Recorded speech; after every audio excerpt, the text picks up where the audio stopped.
तो जैसे कि मेरा जैसे ये सेल है, ठीक है, हम तुमको क्या बोले सवाल, 10,000 सेल को सिलेक्ट करना है। नींद आ रहा तो मुंह धो के आओ, ठीक है, नहीं तो आगे आ जाओ, सुनाई नहीं दे रहा या दिखाई नहीं दे रहा है, तुम पहले बता रहे हो, नहीं दिखाई दे रहा नहीं सुनाई दे रहा तो आगे आ जाओ, वो बेटर रहेगा, आगे भी जगह खाली है, ठीक है। हम तुमको क्या बोले कि भैया हमको सिलेक्ट करना है 10,000 सेल, ठीक है, 10,000 सेल्स कैसे सिलेक्ट करें, कंट्रोल ए मारोगे तो 17 बिलियन सेल सिलेक्ट हो जाएगा, ठीक है। अब पहली बात ये है कि सर आप गुना करके निकाले कैसा, ले जान लो।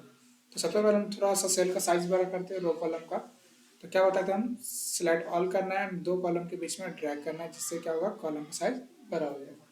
रो का साइज बड़ा करना तो वही दो रो के बीच में साइज को ड्रॉ करना, या तुम्हारे पास एक और ऑप्शन होता है सेलेक्ट ऑल कर लेना, जितना को करना उतना को सेलेक्ट कर लेना, फॉर्मेट भी चलना, जब मिलता है रो हाइट, देख रहे हैं, इस पर क्लिक करो, कितना बना 33.6, मान लो 40 कर देते, इंटर मार दिए 40 हो गया।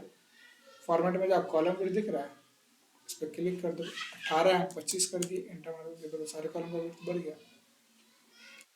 तो क्या बोले कि भाई 16,384 10,48,576 को गुना करना, तो हम बस सिलेक्ट ऑल करके सबका साइज बड़ा कर लिए, 10,48,576, 16,384 कॉलम, ठीक है। आप यहाँ पे लिख सकते हैं कॉलम, यहाँ पे लिख दो रो, ठीक है। अब मुझे निकालना है कि भाई टोटल सेल कितने हैं, यहाँ पे लिख दो टोटल सेल कितने हैं, तो गुना करोगे ऑब्वियसली सी बात है, इक्वल टू ये, क्लिक किए सिलेक्ट हो गया, गुना मल्टीप्लाई एक्सट्रैक्ट देना इनटू ये, एंटर मार दो, बता दिया। 17 17 98 कितना है, ये भी लिखना है, ये भी जानना है, हाँ लगाए, ये फार्मूला है, करोड़ में ये लाख में नहीं करेंगे, ये फार्मूला है equal to B2 into B3। अब B2 क्या होता है, तो B2 का मतलब है बी कॉलम 2 नंबर रो, B3 का मतलब है बी कॉलम 3rd नंबर रो, इसको हम लोग सेल रेफरेंस के नाम से जानते हैं, या सेल फर्स्ट नंबर में होता है बी ए लिखते हैं, हाँ A1 लिखते हैं, B1 ये होता है, यहाँ पे रहता तो B1, यहाँ पे रहता तो A1, ठीक है। या आप देखो मेनली हम ये क्यों किए, आपको वैसे या तो ऐसे ही लिखना पड़े 10,48,576 गुने 16,384, एक ये लिखो। अब दूसरा बार में हम क्या कर रहे हैं, ऐसा कर रहे हैं विदाउट रेफरेंस,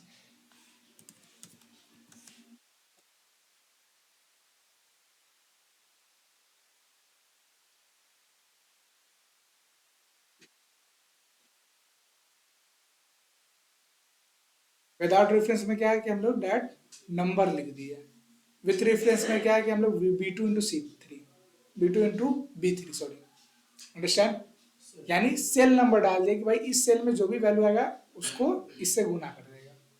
यहाँ पे क्या डाल देते हैं कि हम लोग ये नंबर डाल देते हैं, ये फार्मूला बार इसको कहते हैं, ठीक है।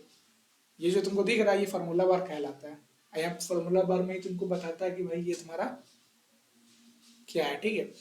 तो एक चीज होता है कि अब एक इसका फायदा क्या होता है, पहले ये समझो, अगर यहाँ पे हम 15,000 कर देंगे ना तो ऑटोमेटिकली क्या होगा कि नीचे वाला जिसमें रेफरेंस डाले हुए तो वहाँ पे ऑटोमेटिकली गुना चेंज हो जाएगा, लेकिन इसमें नहीं होगा, क्योंकि इसमें हम लोग खुद से नंबर डाले थे,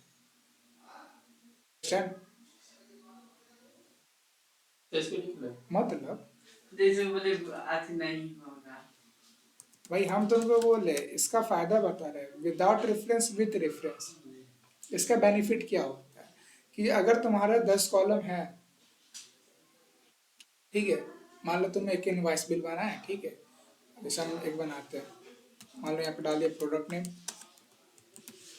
ठीक है, क्वांटिटी और रेट और अमाउंट, ठीक है। आज मान लो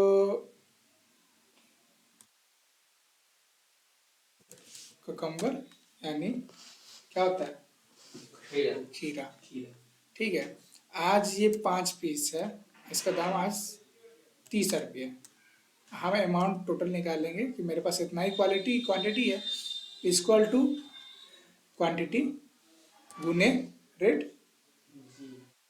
ये ना करते भाई, एक पीस का दाम या 1 kg का दाम कितना, 30 रुपया, तो 5 kg का दाम कितना, 30 रुपया। अब मान लो कल हो के भाई चेंज हो गया, रेट 60 रुपया हो गया, तो 60 रुपया करेंगे तो यहाँ पे ऑटोमेटिक चेंज हो जाएगा। समझे?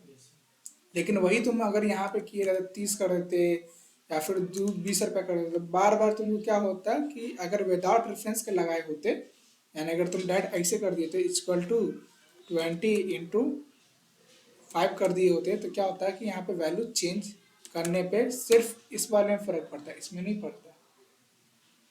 बेनिफिट समझे? यानी एक ही जगह पे चेंज करोगे ऑटोमेटिकली सारे जगह पे भी चेंज हो जाएगा। अंडरस्टैंड? इसका फायदा समझ आया विदाउट रेफरेंस और विथ रेफरेंस का। सेल नंबर के द्वारा काम करोगे तो ऑटोमेटिकली उस सेल में जो भी वैल्यू आएगा उसके द्वारा कैलकुलेट होगा। अगर यहाँ पे 0 कर दोगे तो अमाउंट 0 आ जाएगा।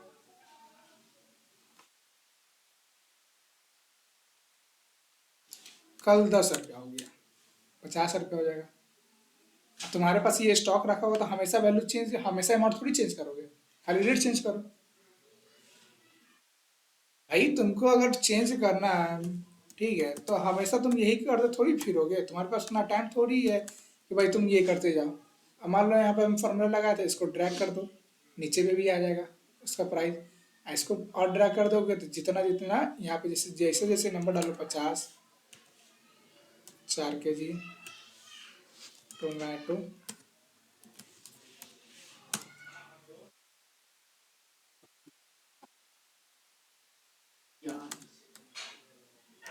सौ 40 ओनियन यानी प्याज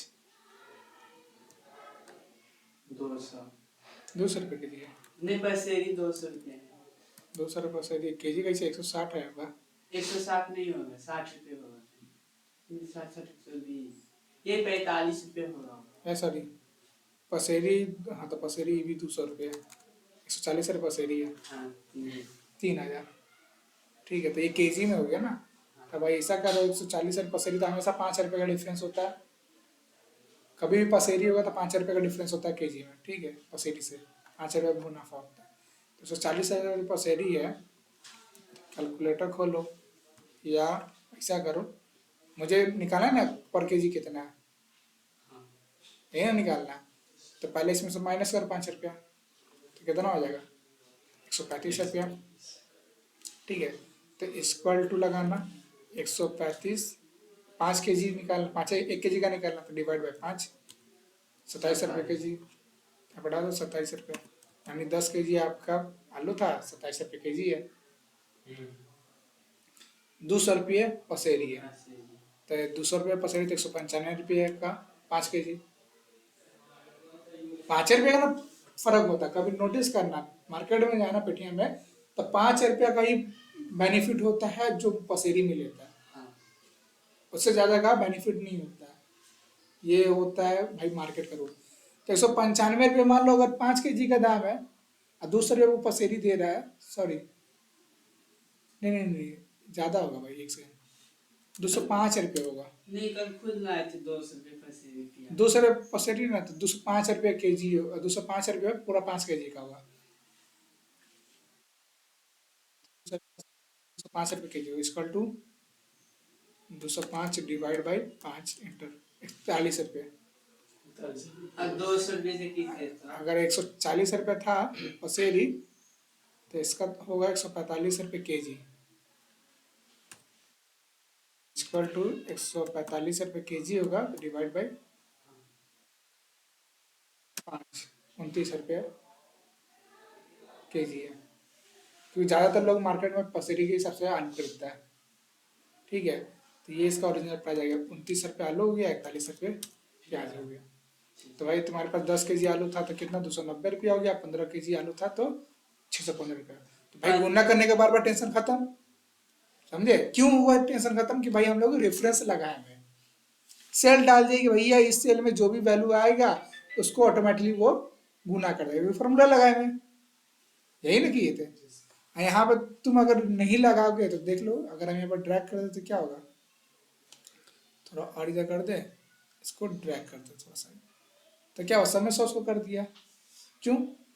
कि भैया सब में 20 × 5 ही कर रहा है। समझ गया? तो फिर जा तो मुंह धो गया तो बउआ जागे हुआ है, हमको दिखता है। जा मुंह धो करा, जाओ धो करा ना, भूल गया अभी क्या चीज बताया। ठंडा लग रहा है। ठंडा लग रहा है, स्वेटर का नहीं, जैकेट का नहीं पहनता, हुडी पहनते हो। हर दुनिया बेवकूफ थोड़ी है जो हुडी की जगह पर जैकेट पहनता है। हुडी बस देखावटी है भाई, समझे आया? तो सर इसमें यही करना है, क्या? ये सब आलू प्याज वगैरह। नहीं, आलू प्याज बैगन नहीं, इसमें और भी काम होता है, हम तुमको बस एग्जांपल दिया। इसमें बड़ा बड़ा सामान भी स्टॉक किया आता है, तो ये समझ गया? Yes. ठीक है। अब बात आती है कि भाई ये तो हो गया। वो जो जिसे लगाए ना, वो क्या बोलते हैं, आदमी प्लस गुने वाला। हाँ, तो वो एक और कैसे सिंपल तरीका से ऐसे घुमा के बताइए। देखो, इक्वल टू ये लगाना मस्ट है। ये तो ठीक है। हाँ, इक्वल टू हमेशा जब भी फॉर्मूला लगाते हो, जैसे एमएस वर्ड, बी लिख करके फिर 1 टिपेंगे कि ऊपर जो लिखा है। तुम देखो जिस सेल पे क्लिक करे उस सेल का ऑटोमेटिक नंबर उठ जाएगा। जैसे मान लो अगर हम यहाँ पे क्लिक करें तो कौन सा सेल है, तो D3 का मतलब D कॉलम नंबर, 3 नंबर रो। टमाटो वाला कीजिए तो टमाटो वाला पे क्लिक करेंगे तो E4 आ जाएगा। ये सही सब ई जान। आलू वाला E5 होगा था। हाँ, हाँ, नंबर के जान। वो डिपेंड करता है कि वो किस कॉलम नंबर पे, हर किसी का यहाँ पे नंबर अलाउट होता है। जैसे ये A1 है, A2 है, A3, A column 3rd number रो पे, इसका मतलब होता है। समझ गया? कोई डाउट?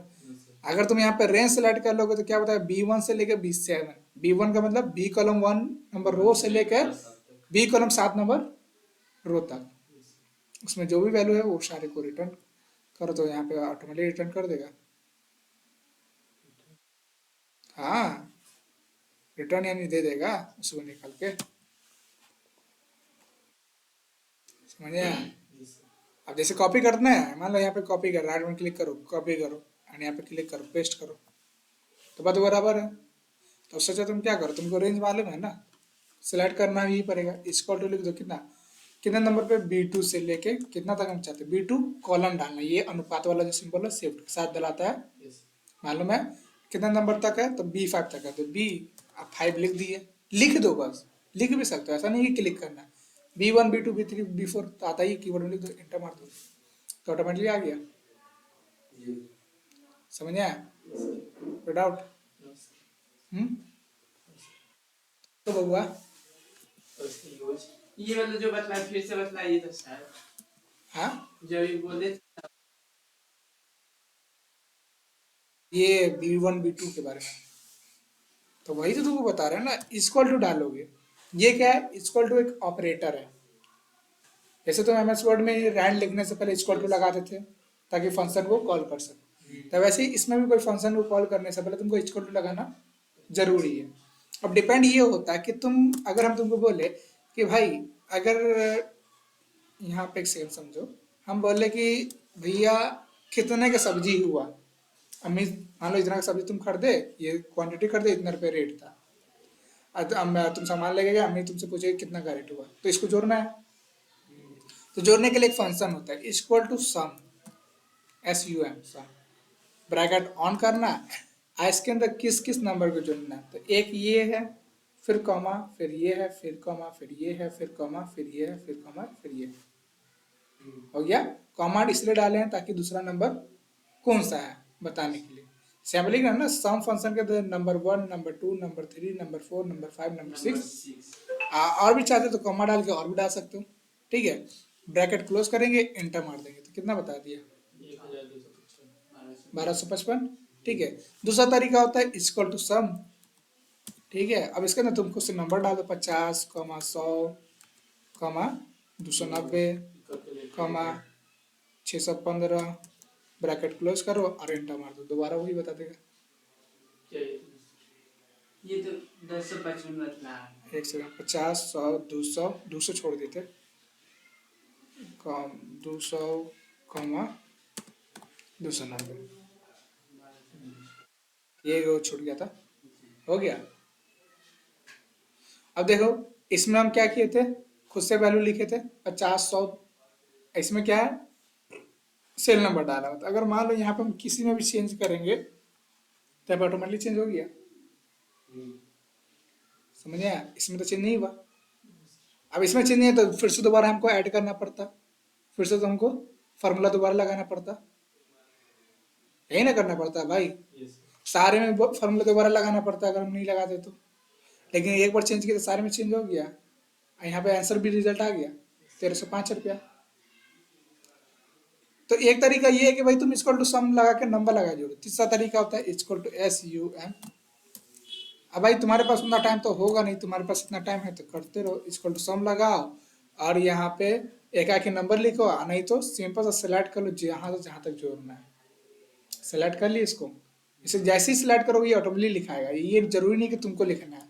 इक्वल टू सम लिख दो, ब्रैकेट ऑन कर दो, यहाँ पे लेफ्ट बटन क्लिक करके ड्रैग करो नीचे की ओर, बस इतना करना है, ड्रैग छोड़ देना, ब्रैकेट क्लोज कर देना, एंटर मार देना, तुम्हारे सामने जोड़ के दे देगा। 1305 रुपये यहाँ पे है ना, ये 1255 इसलिए क्योंकि यहाँ पे नंबर जो है यहाँ पे 250 आ गया था ना, 5 एक क्वांटिटी भराए थे, तो भराए थे ना। यस सर नंबर हम खुद से डाले ना, जो नंबर डालेंगे वही ना जुड़ेगा। लेकिन इसमें लेकिन इसमें तो क्या लगा हुआ भाई, सेल है, H2 से लेके H6, यानी H2 से लेके H6 के बीच में जितना भी नंबर आएगा सबको जोड़ देगा। अंडरस्टैंड? कोई डाउट? अब मान लो बोलेगा भैया ये टोटल क्वांटिटी कितना पीस कर दो, इसका भी निकालना था, equal to sum, bracket on करो एंड यहाँ पे सेलेक्ट कर लो और एंटर मार दो, 40 पीस, 40 kg। समझ आया जोड़ने का तरीका? सर ये सब लिख लिया लिख लो, काम आएगा, या तो मैं ना नोट्स भेजेंगे उसमें भी मिलेगा आगे। ऐसे तुम व्हाट्सएप भेजेंगे। वैसे तुमको यहाँ पे जोड़ने के लिए यह भी लिख सकते, कॉपी मिले तो ज़्यादा बेटर होगा, समझे? रिकॉर्डिंग भेज देंगे हम, ठीक है, तो उसको देख लेना।